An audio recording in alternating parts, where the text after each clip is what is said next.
to Finding Calm in the Chaos. I am Denise Sith, and this is my podcast.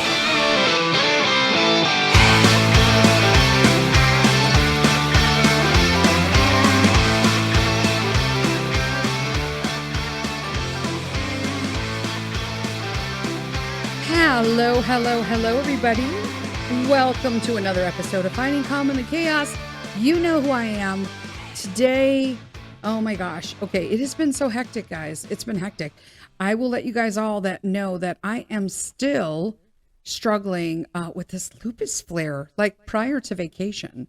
I knew I was going to get one on vacation. I always do, but it's still hanging on, man. Week 3.5-ish. Yeah, no, 4 weeks. Dudes, it's been 4 weeks. Good gosh almighty. Today I'm going to talk about something that is so it is a really I'm going to talk about a book. That's how good this book is. I'm going to devote an episode to this dang book, okay? So, while we were in Canada on vacay, at night, I have trouble sleeping before everybody else, or I fall asleep and then I wake up. So I started listening to Audible books, like ebooks, right? So let me tell you, I listened to them. So I guess that's not an ebook, right? I guess it could be an ebook unless I don't know, whatever. You get what I'm saying. I do not know anymore. I'm like so insane.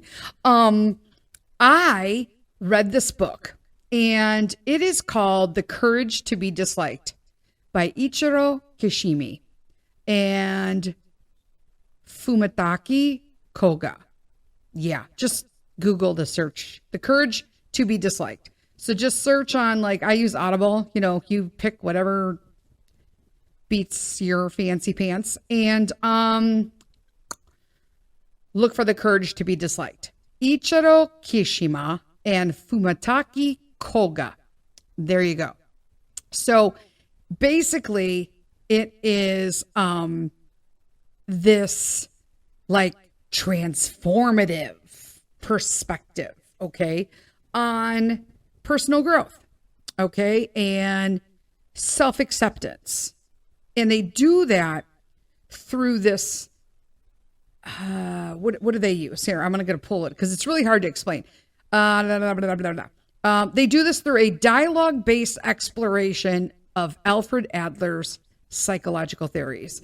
I had no clue who Alfred Adler was. I know I went to college and had big girl pants on, school pants on, and I don't remember. But, you know, that doesn't mean anything because sometimes I put down pens and don't remember where they are either. But there are some things that are lessons, right? There are these theories. There are 10 lessons from the book. And I'm telling you, I think everybody needs to read this book because just in the little amount of time that my niece has been living with us, and when I say that lightly because she's very, what's the word I'm looking for? Squirrely comes to mind. Unreliable. Love her to death. But I think this is a generational thing. I don't know what generation she is, but it wasn't mine. I should say. It wasn't mine. And I believe I was the last great generation that's going to get anything done. And that's my personal opinion. If you differ from that, that's awesome. You may be an exception to the last 2-3 generations. Kudos to you. So there seems to be this inability to deal with life, like make an appointment. It was kind of funny. I'm going to go off on a little tangent here just so that you guys kind of understand why this book was so remarkable to me when I was on vacation and read this, because it has really equipped me with some extra tools in addition to 30 years of therapy to help deal with this in my house right now. Because I truly know that she has a warm heart and she just needs to be given some resources and some tools to get the most out of life. Because right now it's a shit show. It's not even a poop show. It is a shit show. Okay. And so one of the things that I've noticed is that she is not really understanding that when, like, she needed to make an eye appointment. So she called and she could not, well, first off, she thought she would just walk in. And I'm like, yeah, that's not how it works, honey. Even, depending on, doesn't matter what your insurance is, you shouldn't just be walking into an eye appointment. So she called to make an appointment. She's like, oh my God, the soonest they could get me in is like, I don't know. She said like a date. And I was like, yeah, that's next week. That's really good. And then she also wanted to get into a dentist. She hasn't seen a dentist since she was a child.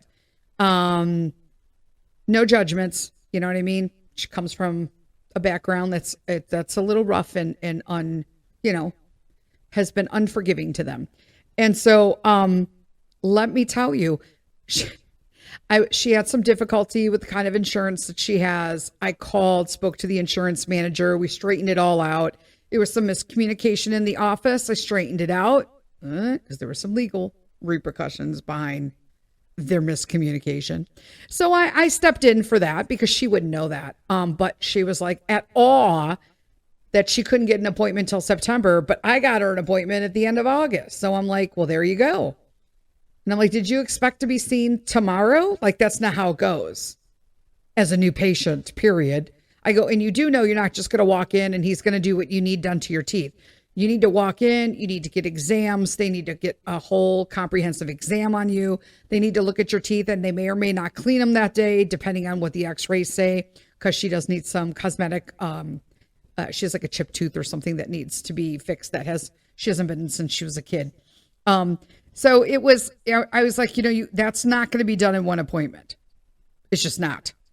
And she was like, oh, like it was truly like, hey, like, wow, just completely unknown. And so I, being someone who gets stuff done right away, that's my personality pattern. It's how I roll. Have to learn, and am learning to be super patient. She is literally my trial by fire.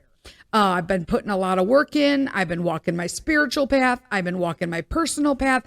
I've been doing all the things. And let me tell you, having her come into this house, yeah, I'll tell you what God said. He said, and you're off, Denise. Test starts now. So that's what's going through. And so far, I think I'm doing really good. We're able to sit down, have conversations. I have not had a rage episode, you guys, in ages. And by ages, I mean Christmas.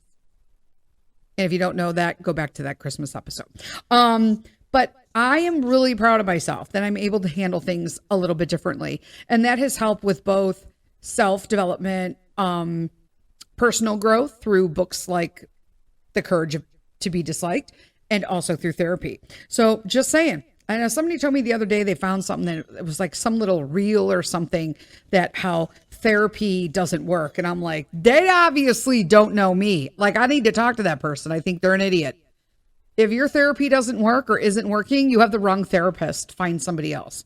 So here we go. We're going to talk about the courage to be disliked. Oh, a little disclaimer before we start. Yeah, I decided I don't want any sponsors for August either. People are like, how are you making money, Denise? Trust me, I am. Don't worry about it. I really need to sponsor things that I love. And right now, I am not at the celebrity profile of the ones that I want, the sponsors. They just don't want little podcasts like mine. And it's not really little, but it's not a celebrity podcast. And so until then, I'm just willing to take the whatever comes in and not even worry about sponsorship at this point. Because I do this for me and for you guys, because I love talking to everybody and not for cash. There's that. If I was doing it for cash, I would have gave up a long time ago. Courage to be disliked. So there are these 10 lessons from the book. Okay. And I love this. So the happiness is a choice is number one. So this book really focuses on the fact that your happiness does not come from outside factors. Okay. But from the choices that we make every day. Okay. When you take and I take responsibility for our own lives, okay, the choices that we make, the decisions we make with our families, at work, in general, right? That through those responsibilities, we find the happy inside ourselves. And this can't be any more true, because I always say lead with kindness. But I have found that in the past, for me personally, this really resonated with me, this one, because I found that when people were unhappy towards me, I felt it was something that I did wrong. That is part of childhood trauma. Okay. So I grew up, you may have grown up, but in my particular case, I grew up with a parent who was always, you were never good enough, and were always on your case.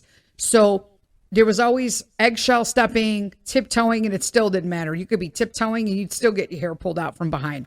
So it is really important that for me to find out that when you are in a dispute with somebody, or a miscommunication, or just a difference of opinion, because, oh boy, that could never happen in today's world. Politics, religion, Olympics. Know what I'm saying? Okay, government. So when you know that someone is just miserable, it's not something I did. It's not something you did, because happiness is a choice to make. Now, I have talked about this in the past, that choose happy, choose joy. I actually think that's bullshit. However, this is a different way to approach it. It's more on a spiritual, like higher level of what we're talking about with happiness. If you wake up one day and you're just not feeling it, like I have several times in the last 2 weeks, my friends, you just are not, I chose, you know what? I feel like crap. This lupus flare is really getting me, and I'm just going to step aside. But I had to understand, though, that I still wasn't going to make Mr. Sith and Peter miserable because I wasn't feeling well. Was I snappy at times? Yes, because I am not feeling well. And sometimes it is difficult for me to express when I'm in the level of pain I'm in. Friends, know that if you have people and friends with autoimmune diseases, I can only speak for lupus and rheumatoid arthritis. There are days that we are out and we are participating, and externally we look fine, but inside we are screaming, my friends, and we are barely getting through the appearance. And so that is the thing about autoimmune. It is a hidden disability, because we look okay. I have people tell me that all the time. Denise, you look fine. Oh, that's great, because I feel like my body's crushing itself from the inside out inside. But hey, as long as I look good, I'll take it, right? It would kind of suck to have lupus, RA, and look like crap. I'm just saying, I will take what I can. And that is finding a more positive perspective on stuff. That's choosing a happy thought. So that's what this means by happiness is a choice. Some days you're not going to wake up like that, but you're also not going to ruin everyone's day as a result of that. You know what I'm saying? Does that make sense? I hope I effectively communicated that. The second tip is, or lesson I should say, is a separation of tasks. Okay? So knowing what belongs to us and what belongs to others. Okay? So everyone has tasks in life, and you have tasks, your neighbor has tasks, your husband has tasks, your wife has tasks. Everybody has a task. They don't belong to everyone. You focus on yours without interfering with others. Okay? And that actually helps reduce unnecessary stress and conflict. I think the obvious is an example here. This separation of tasks is exactly what is happening. And again, people are going to get mad. It's my podcast. I don't care. I'm not a hater. Okay. LGBTQ movement that's going around. First off, I support anybody who wants to be what they want to be. What I don't support is when you demand that I enter your reality. because I don't really want you in my reality, because my reality is my reality. Oh, there. Everybody gets to hear Buster talking in the background. There's a little girl riding her bike out front. And he's just dying to say something. He's got his head resting on the windowsill. But you know what I'm saying? But when you are focused on not just your task, but you want to interfere, I know, Baba, but when you want to interfere with other people's tasks by shoving yours in their face or in their direction, that is where there is a problem. A separation of tasks is crucial, okay? Because just like they say in the book, it reduces unnecessary stress and conflict. I mean, the whole world is in conflict with everything. People can't even sneeze and somebody's just like, I'm so offended. Well, my task was to sneeze and yours was to say, God bless you, gazoon tight. Here's a tissue. Whatever floats your boat. Know what I'm saying? Okay. Number 3 lesson, interpersonal relationships. Okay, so Adler itself, okay, so Alfred Adler, his psychology infers that like all problems are interpersonal relationship problems, okay? The quality of, I guess those relationships, those impact our mental health. It's hard to like, to me, I listened to this chapter twice because I was like, so, but this makes sense though, because think about it. What do they tell you? That you are the, what is it? The divisible or the sum of the 5 people you surround yourself with, right? I'm sorry, he's talking big time today. Yeah, he wanted to get on the podcast. But this is the deal. Like I'm still talking about Buster. When you surround yourself with people who are miserable, you too will become miserable. Okay? Interpersonal relationships. When I started changing and seeking more spiritual path, I sought more spiritual people. I started surrounding myself with those people. How do you not slip from going down a path of working out? You hang out with people who are going to be your support system to work out or to change your lifestyle habits, or I want to create this stuff, check up on me. So when you have that, you have a strong support system, and therefore you have great interpersonal relationships because you have people lifting you to where you want to be lifted. And at the same time, you're reciprocating that and everybody's in a feel-good situation. When you don't have somebody who is reciprocating how you want to feel, all there is just nonsense, okay? And it could really, it truly affects our mental health, okay? Number 4, lessen the power of acceptance, okay? And that's accepting ourselves, every way, every flaw, all imperfections, our uniqueness, everything that God made us who we need to be. We accept that wholeheartedly. All right. Because when it is, I will tell you, in going into my 50s, you guys know I'll be 55 in October. This path of personal growth for me, of just self-acceptance in general, has been the biggest confidence booster I've ever had in my life. I feel better. I mean, am I this tiny little? No, I have learned that my goal is to not be this tiny little skinny Denise, because that girl does not exist. What does exist is a Denise that strives to be her healthiest self. And I'm slowly coming off the weight. There have been tons of hiccups, but I have medical problems. And 40 years of medical problems is not going to fix itself in 10 years, let alone I really pushed it in the last 5. But on top of that, I'm in my 50s, so I have all my hormone changes, and it's just different. Then autoimmune, you add on top of that, more difficulty.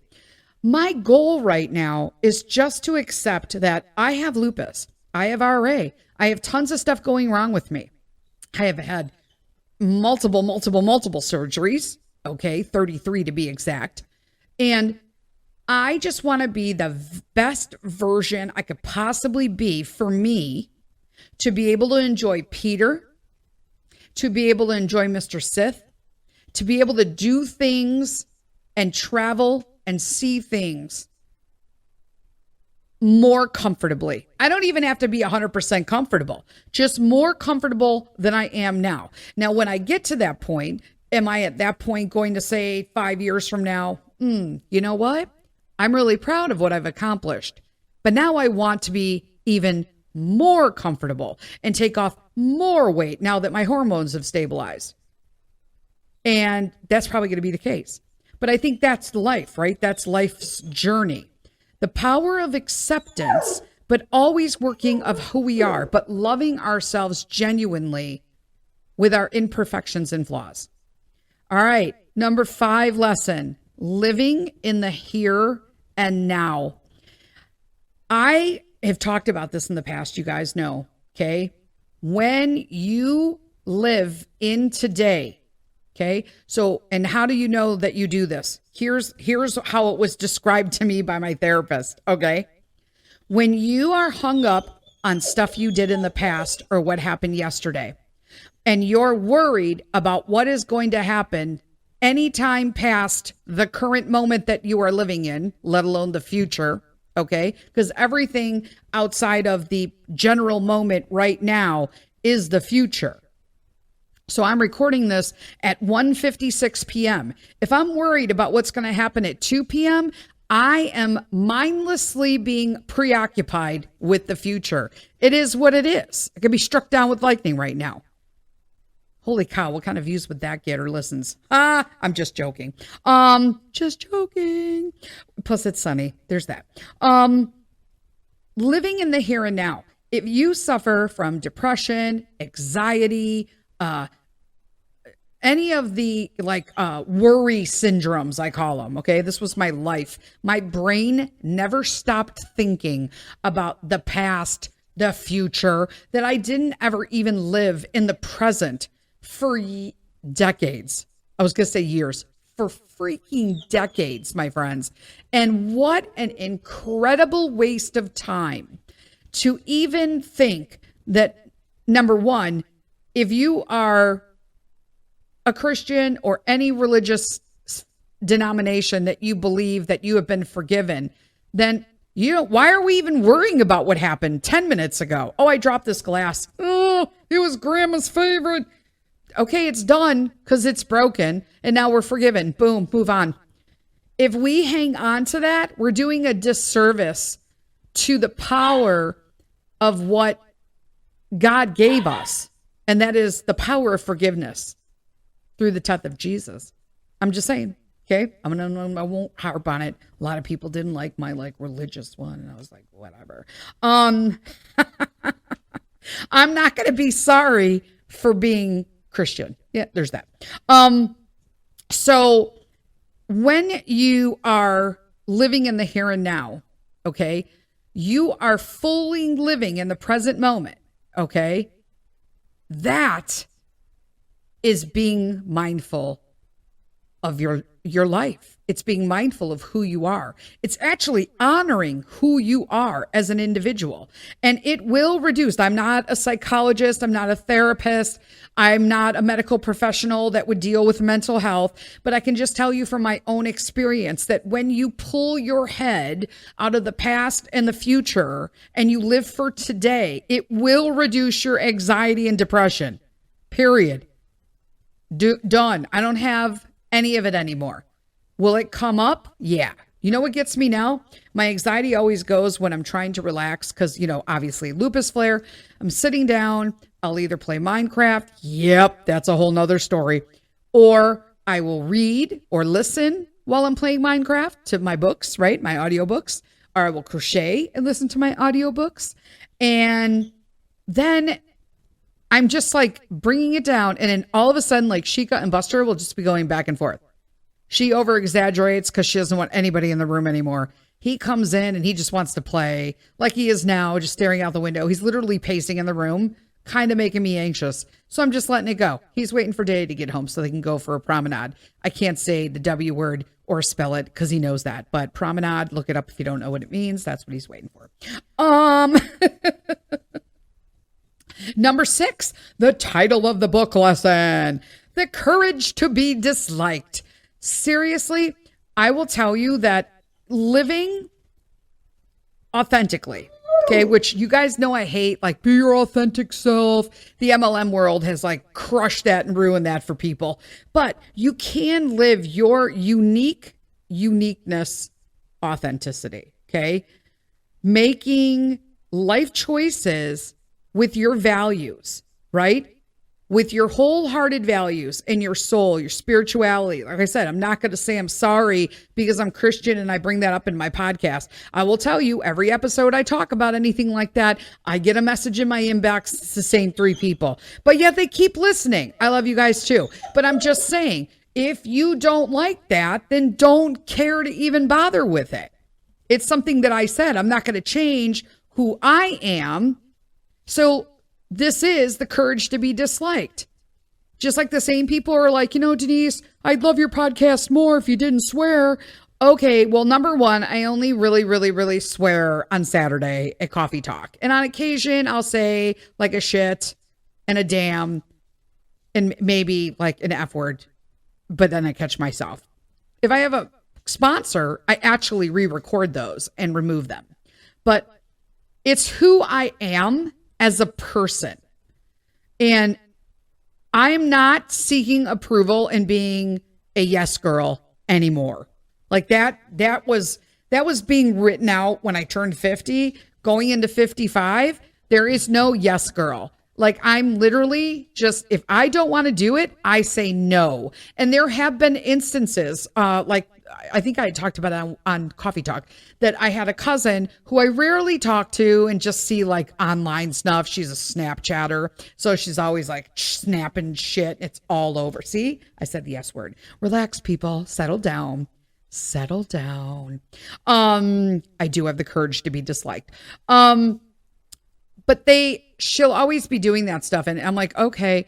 But yet last minute, she talked to like my sister or my mom or something who were going and realized I wasn't invited because I'm the suburban cousin that everybody likes to talk about, but nobody wants to include me unless it includes, I mean, I hate to say this, but like a gift because I'm a good gift giver and always have been. And she sent me one, and as soon as I got it, I told you I got it at like 10 o'clock at night. It said RSVP, but no date. When to RSVP. So I messaged and said, when does this RSVP due? And she was like, well, hopefully as soon as possible, like tomorrow morning. Okay, but it's 10 o'clock at night and Mr. Sith is sleeping. And at that moment, it was no, but I had to fight that yes girl who wanted to come back up to the service and be like, but. Yes girl, sit your butt down and go back to sleep because we're not doing that. I didn't want to go. And then I was going to crochet a blanket and just forward it all along. But in all honesty, I crochet and it means a lot to me. Obviously, I have lupus. I can't just easily crochet stuff. And I frogged this blanket that I was working on for like 5 or 6 times. Frog means that you took it all apart, every stitch, and restitched it because you didn't like something about it. That's me.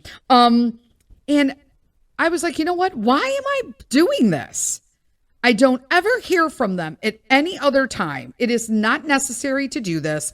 It is a no. Okay? And if they don't like that, that's on them. They can't be too surprised that, and then here, like my friend Michelle got married and she told me that, like, I don't know, the moment they got a date, I put it on my damn calendar. I'm like, oh, you bet your butt I'm going to that. Was I like hurting the whole time I was there? Absolutely. We'll talk about that on Coffee Talk. But, oh yeah, like crazy. Yeah, there you go. So no, the courage to be disliked. It's not bad to say no. And if they dislike you, that's not on them, that's on you. And as soon as you feel like you're being disliked and it's a problem, like you feel bad about it, you are seeking approval from other people. And that's a no. But then if you do feel that way, you know that's something to work on, right? That's how I knew. All right. Number 7 lesson, goal orientation. Whoo. Okay. So everything that we emote, our actions, our behaviors are directed towards specific goals. And when you recognize that the goals that we make for ourselves can help us change our behavior patterns, but not just change them, but have a better understanding of why we have those patterns, then you're a win-win. Okay? But all of our behaviors are directed towards achieving specific goals, whether we believe it or not. That is goal orientation. And if you are not using your behaviors in that way, you are wasting time. So if you're over emotional and not being goal oriented, then you know that you need to correct that emotion because it's not serving you. Okay? Number 8, we're ripping through these. Well, oh shoot, it's 31 minutes in. I need a drink of water. Hold on. Sorry. 8. I'm like, where am I on the list? 8. Community feeling.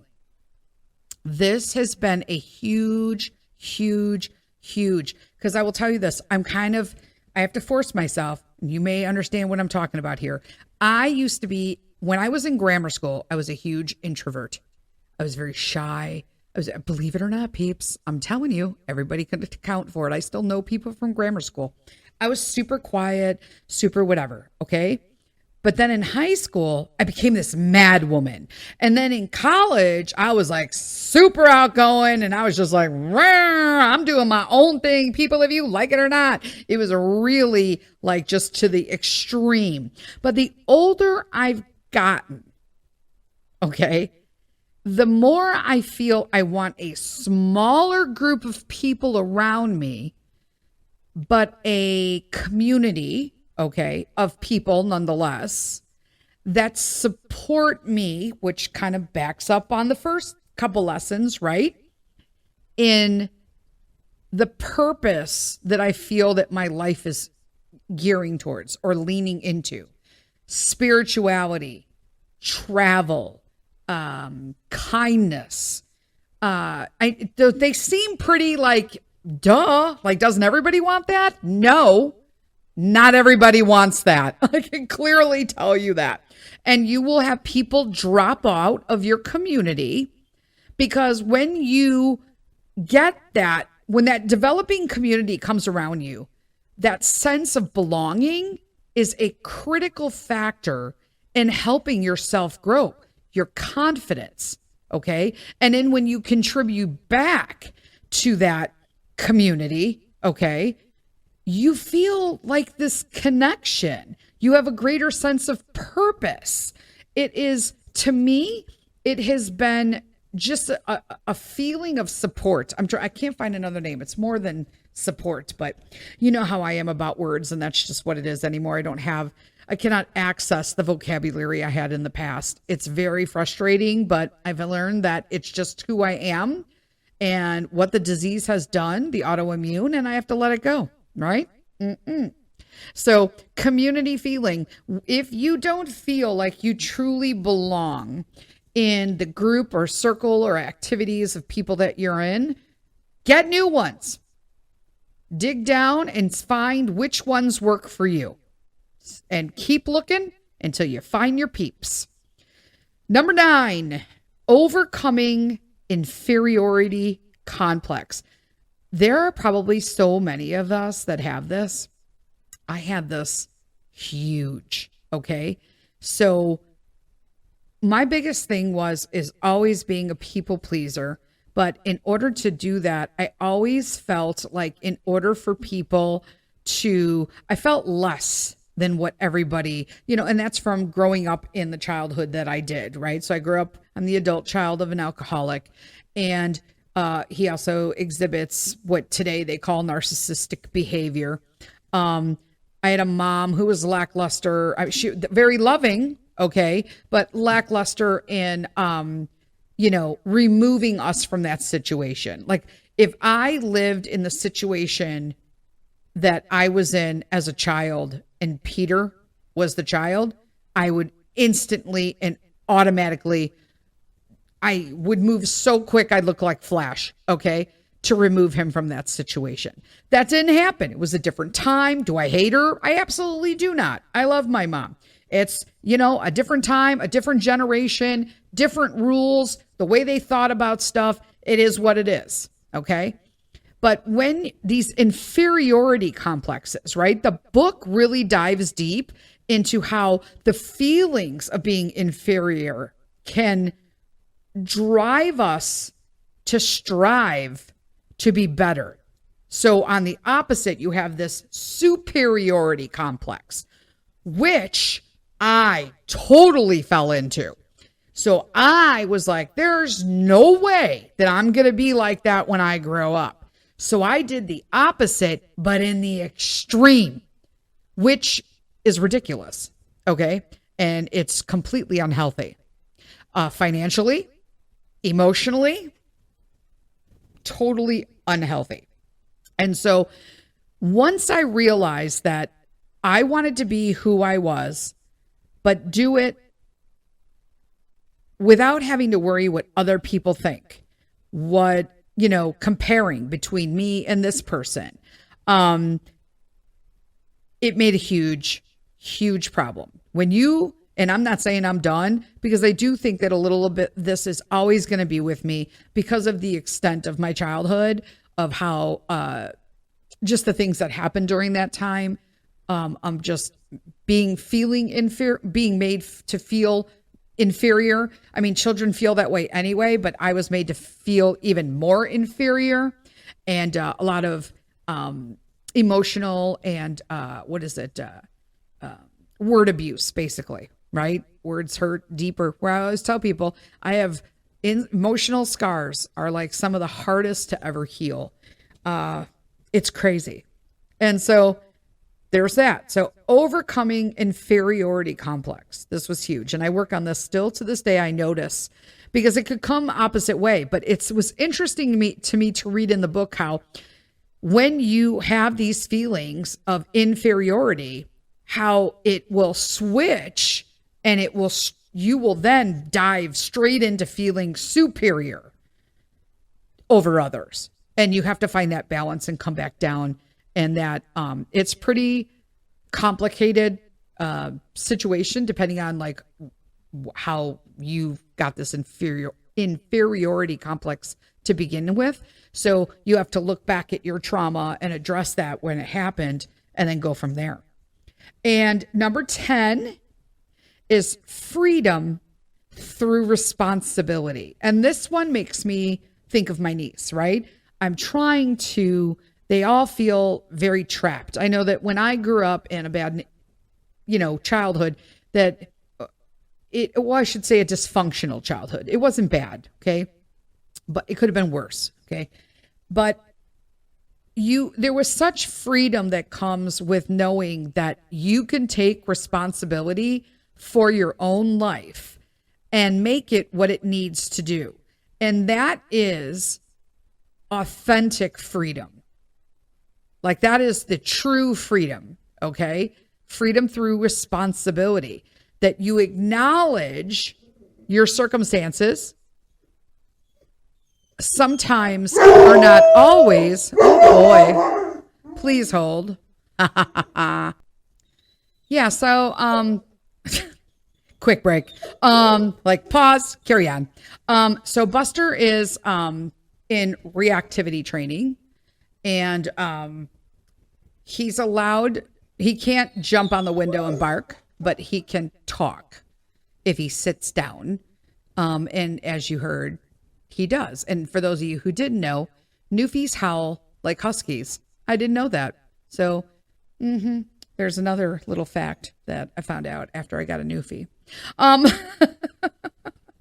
He sounds great too. He can hold the tune. So we were talking about freedom through responsibility, which I had to acknowledge that my current space in my darkest days were the result of things that I did, my choices, my actions. Okay. And when people don't do that, you fall into victim mode, which I've also been in. Okay. For a very long time. But when you know that you take responsibility for your life, are things constantly going bad? I say this to people in my family. Oh, this is happening again. I can't believe this. You know, everybody hates me. This person, why does this happen to me? I even heard God doesn't like me. Really? Really? But you can't get angry at that because they're in a state of denial. They're in a state of knowing, okay, because you have to know that, because I've been there and you might have been there, my friends. But when you get to that point where everything is happening to you worse than Charlie Brown and Eeyore could ever do, okay, on a bad day, is all coming down on you, all right? That is because you are finally coming to a conclusion that your life is poop with no rainbows because of the choices that you have made on a regular basis. And you've either had people bail you out, you've lied about them and not told anybody, which in essence means you're also lying to yourself, or you're in denial. And you have, which again brings you through the fact that you have not accepted responsibility for your life actions. Everyone here has the same choices we can make. Are some roads harder? Absolutely. And I don't want emails about how, well, Denise, you know, you're privileged. And I am not privileged. I worked hard. I lived a horrible childhood, or not so nice, dysfunctional childhood. Walking through my shoes before the age of 35, 40 even, was rough. And I wouldn't wish it on anybody. However, accepting and acknowledging everything that happened in those early years had made a profound impact on my life. Claiming responsibility for my life, even the things that I didn't choose, okay? I didn't choose my family. I didn't choose an alcoholic father. I didn't choose to be, go to the school I went to. I didn't choose to be the religion I was chose. I didn't choose my name. Okay, there are things like that all happen to us. And then when you're in your late teens and 20s, right, there's a lot of rebellion going on because you're becoming into yourself. And all of these life decisions were made for you up to this point. And you may or may not agree with a lot of these choices. And society says we have to just basically claim those choices that were made for us and grin and bear it. But that's not the case. We can absolutely change them. And we need to change that as a society. That it's okay. I want Peter to be able to make choices on his own when he's older. If he chooses that, he doesn't want to go to the church we go to right now and he wants to go to this church, then you know what? Good for you. If that's what makes you happy, that's the things that we have freedom through responsibility is ultimately what the lesson is. And when we become responsible and we start taking our life responsibly and we start making life choices and decisions that will help us grow into responsible people, adults, and human beings, then how can you not feel free by that? It is absolutely free to be able to make the choices that I have. I don't have to live like that. I don't have to do that. But that's how it's done. No, that's how you do it. That's not how I'm doing it. And I always march to the beat of my own drum. And I march to the beat of my own drum. Remember that song? I don't even know. I forget what Vivo? Vivo? Yeah. Peter's like, Vivo. If you guys haven't heard that, it's really cute. I think it's called My Drum. I don't even know, but it's really cute. We like Vivo. I do anyway. So now Peter's singing it. You guys enjoy your Saturday. You have or Saturday. It's not Saturday. Shit. It's not a coffee talk. See, I swear again. It's an episode. Sorry, guys. It's record day. I look down and I'm like, oh no, it's not coffee talk. It's an episode. Whatever. Happy freaking Wednesday. Enjoy your day, my friends. Lead with kindness. Bye.